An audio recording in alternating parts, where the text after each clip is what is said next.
Welcome back to Firefly Studios. My name is Kadia, and today we are going to go into events along our Unity's fundamental course. So events are a very cool way to communicate between two scripts without explicitly having a reference to the other script. So I'm going to just explain it. I have this set up for a solution to a question that a viewer submitted. That I'll go into on tomorrow's video. So, the very first step to an event is this static keyword. What the static keyword means is that any script can access this, and there's only one of them ever that exists, period, full stop. If you ever have more, it will break. Your code just won't function as intended. So what I did here is I created a variable of the same type that this script is, named it instance, and used a getter and setter for it. I'll link in the top right corner to an explanation of how getter setters work. Then inside of our start function, I check to see if instance does not equal null, meaning if there already is one that exists, we are going to throw a debug, and then we're going to destroy ourselves. So that way, this ensures that there will never be two of them. Otherwise, we're going to say our instance is equal to this script, and then we do our normal initialization. Then we add in this keyword, don't destroy on load. What this means is, if you notice, when I press play, there's going to be a second scene, basically. That's how Unity handles it. That's created right here that says don't destroy on load. And inside of this scene, if I can click on it, is my player, because my player is the one with that player movement script attached to it. What this ensures is if you reload the level, or if Unity hiccups, or for any reason the level gets reloaded, this object is not destroyed, so it doesn't have to recreate the communication there or understand where it is located in our memory. All right. The next part to events is the actual event part. So events come in pairs. You have an event that's declared in the script that you want to send out a message to. So the way this works is this script will say, hey, anybody listening? Hey, I did this thing. And then another script will be like, hey, I'm listening to that. He did the thing. Okay, now I need to do my thing. The way you make an event is they always have to be public. Then you use the keyword event. And then we're going to use action. You can use a type here within our alligator brackets if you're sending information with your event. So for my on long jump and on short jump, I'm sending a true or false value. Whereas my on jump, I'm not sending anything. So after you have this set up, then you have to make internal functions. That's these right here, that handle what the message being sent is. So what the internal keyword means, it has, so you set up like a normal function. Here you always want to do a safety check where you ask if this is null, we skip it. Otherwise, we can do our code. So here we're going to send true if it is not null. So this means is something listening. It doesn't need to know what's listening, just someone's listening. If someone's listening, we're going to send true for a value, and then on ourselves, in this case, this has to do with an animation for landing after a jump. In this use case, the player could jump either a short distance or a long distance. On a long distance, they're supposed to be stunned for a second.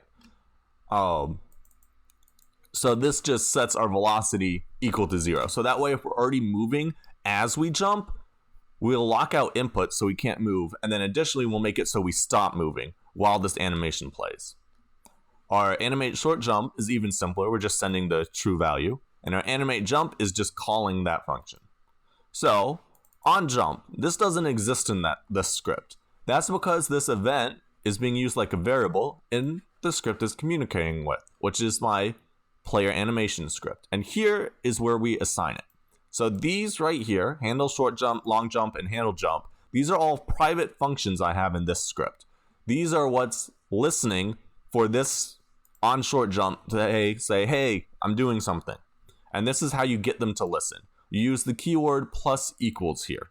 One thing that is just as important as how you assign a function to an action or event using this plus equals is to unassign it when this object is destroyed. This helps make sure that there's never a ghost object assigned to an event. And the way you do that is the exact same way you assigned it. So I'm going to just copy all of these and paste them down here and change the plus equal to a minus equal.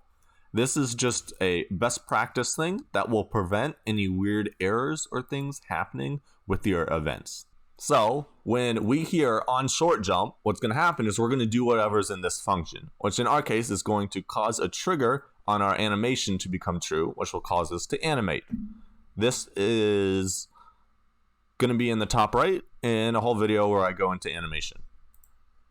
That's how events work. They're very useful for making code that is very compartmentalized or componentized. The reason for that is I can put this whole script in another project, never make my player animation script, and it will still function because it's just sending out a message and no one's listening, so nothing will happen.